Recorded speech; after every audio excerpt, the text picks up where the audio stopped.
Os Reis Magos. São José Maria Escrivá. Um pequeno grupo de estrangeiros orientais havia chegado a Jerusalém e nada sabiam das condições políticas locais, pois se puseram a perguntar livremente onde localizariam o recém-nascido rei dos judeus. Passando de boca em boca, os questionamentos dos estrangeiros chegaram aos palacianos e, por fim, a Herodes. Onde está o rei dos judeus que acaba de nascer? Porque vimos a sua estrela no Oriente e viemos adorá-lo. E ouvindo isto, o rei Herodes turbou-se, e toda a cidade de Jerusalém com ele. E convocando todos os príncipes dos sacerdotes e escribas do povo, perguntava-lhes onde havia de nascer o Cristo. E eles disseram-lhe, em Belém de Judá, porque assim foi escrito pelo profeta. E tu, Belém, terra de Judá, não és a mínima entre as principais cidades de Judá, porque de ti sairá um chefe que há de comandar Israel, meu povo. O repentino aparecimento dos magos do Oriente não passou despercebido por Herodes, o Grande, um rei traiçoeiro e paranoico, que já havia matado 2 dos seus filhos por suspeitas de conspiração contra o seu trono, e que àquela altura estava prestes a matar o terceiro. Dessa vez, interpretou corretamente que essa ocorrência denunciava que havia chegado o tempo do nascimento do rei dos judeus. Havia chegado a hora do Messias. Como todo homem materialista, o que lhe faltava de senso espiritual sobrava em perversidade e pragmatismo. Portanto, entendeu que, de certo, esse rei profetizado, através dos séculos, seria um político, e, como tal, deveria ser assassinado ainda no berço. Mas havia um problema. Como seria possível localizar essa criança rei? Só se sabia que nasceria em Belém. Para eliminar essa criança, seria necessário confirmar sua identidade. Em uma manobra ardilosa, durante a audiência real, Herodes felicita os magos, concede sua autorização para que circulassem livremente por Belém e pede que, assim que localizassem a criança, o informasse, para que ele também pudesse visitar e adorar o Messias. A aparição de uma única estrela os conduziu. Os magos que foram a Jerusalém compreenderam, por meios que atualmente desconhecemos, que aquela estrela que viram em sua terra no Oriente era a estrela do rei dos judeus. Esse rei representava o nascimento de uma nova era não só para os judeus, como para a humanidade. Até aquele tempo, Deus apelou aos gentios por meio da natureza e dos filósofos, ou seja, pela sensibilidade ou pelo raciocínio. Aos judeus, no entanto, Deus apelou através das profecias, ou seja, pelo Espírito. Aquela misteriosa estrela encheu os reis magos de profunda alegria e, entrando na casa, acharam o menino com Maria, sua mãe. Prostrando-se diante dele, o adoraram. Depois, abrindo seus tesouros, ofereceram-lhe como presentes ouro, incenso e mirra.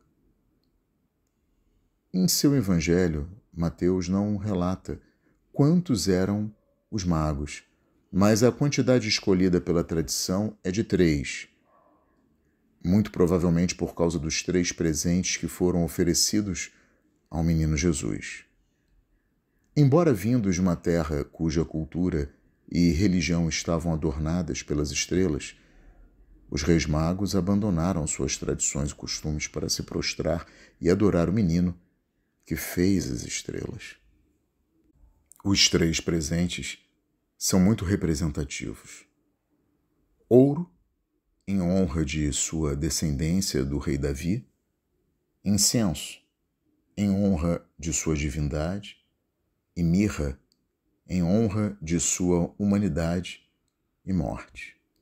Dentre os 3 presentes, a mirra foi o mais simbólico, pois foi usada em seu sepultamento.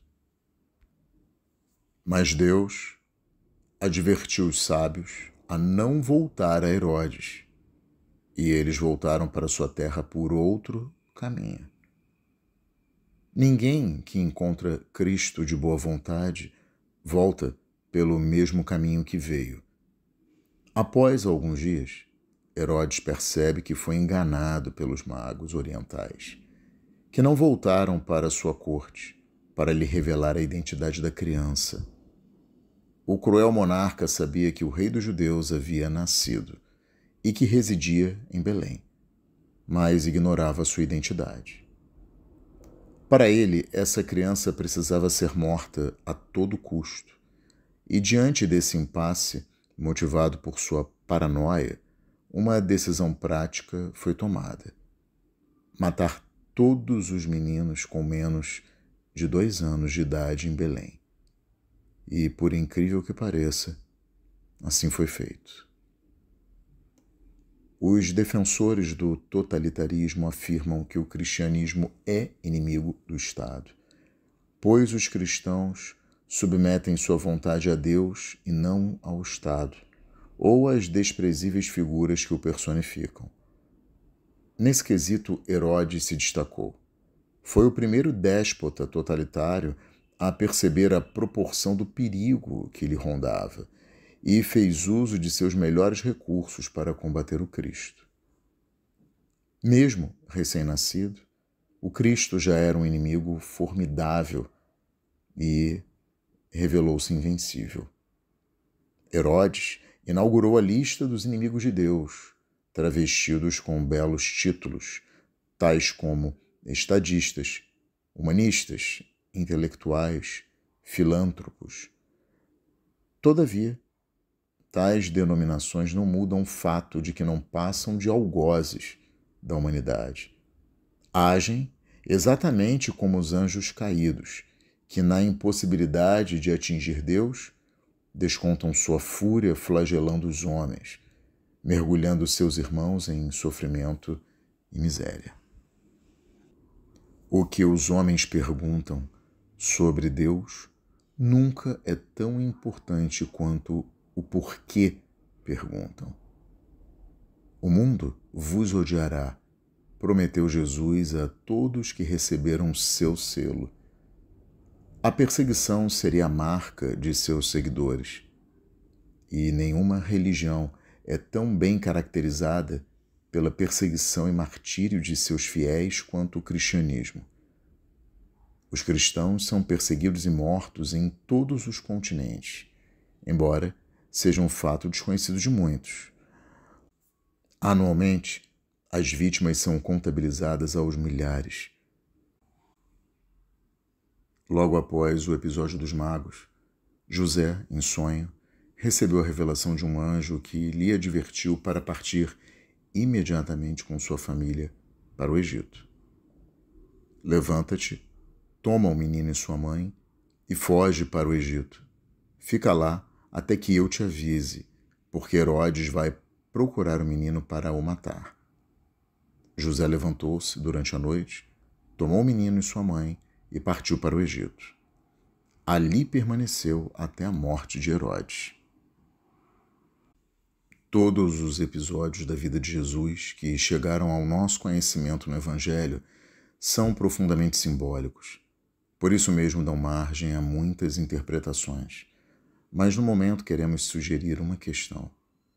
Como você age quando percebe em seu coração a presença do indefeso menino Jesus? Você se posiciona como Herodes, que, em sua paranoia materialista, deseja massacrar o recém-nascido? Ou age como os reis magos, que, ao encontrar o pequenino rei dos judeus, compreendem a banalidade de suas antigas crenças e se curvam diante de Deus. Pense bem antes de responder. O peso dessa resposta é muito grande e diz muito sobre você. Ninguém pode se esquivar da vontade de Deus. Essa é uma impossibilidade concreta, pois ninguém pode se ausentar da realidade. No entanto, a sua participação no conjunto da realidade pode estar comprometida. Ao longo dos anos, os erros e pecados praticados de forma consecutiva e inconsequente deformam gravemente a percepção da realidade.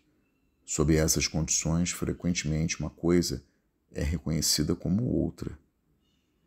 Essa deformidade da percepção envolve e paralisa. Impede que vejamos o que é falso e o que é verdadeiro.